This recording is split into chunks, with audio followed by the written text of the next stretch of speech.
Kakinada rural మండలం రమణపేట గ్రామం APSP ఎదురుగా గల శ్రీ తిరుమల హాస్పిటల్స్ లో ప్రతి ఏటా గణపతి నవరాత్రి మహోత్సవాలు ఘనంగా నిర్వహిస్తుంటారు. ఇక్కడ గణపతి నవరాత్రులకు ఒక ప్రత్యేకత ఉంది. దేశంలో నడుస్తున్న అంశాలను ఆధారంగా తీసుకుని ప్రతి ఏటా ఒక్కొక్క థీమ్తో గణపతి విగ్రహాలను ఏర్పాటు చేస్తుంటారు. ఈ ఏడాది ఆపరేషన్ సింధూర్ థీమ్తో గణపతి విగ్రహాన్ని ఏర్పాటు చేశారు. కాకినాడ పరిసర ప్రాంతాల నుండి పెద్ద సంఖ్యలో ప్రజలు విచ్చేసి సింధూర్ థీమ్ వినాయకుడిని దర్శించేందుకు తరలివస్తున్నారు.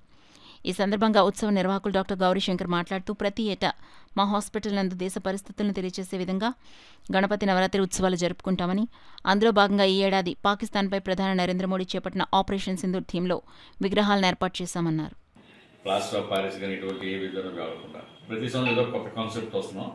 ఈసారి కాన్సెప్ట్ ఏంటంటే మన ఆపరేషన్ సింధూర్లోని మోడీ గారు చేసిన సాహసం అది మామూలు మనుషులు ఎవరు చేయలేరు. ఇంపాసిబుల్. ప్రపంచం అంతా మెచ్చుకున్న ఒక అద్భుతమైన ప్రయోగం అనుకుంటున్నాను.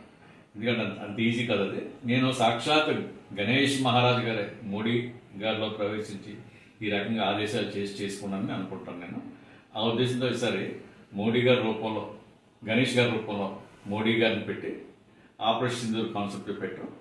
ప్లస్ మట్టి వినాయకుడు ఇవన్నీ ప్రజలకు ఒక విధంగా ఒక మంచి సంకేతాన్ని ఇస్తాయినా. ముందు పెట్టిన చాలా వినాయకులు ఒక అంబులెన్స్ మీద వినాయకుడు కూర్చున్నట్టు దానికి ఒక ఎలక వాహనం లాగనమాట. ఇదంటే అప్పుడులో అంబులెన్స్ ఎక్కువ ఉండేవి 108.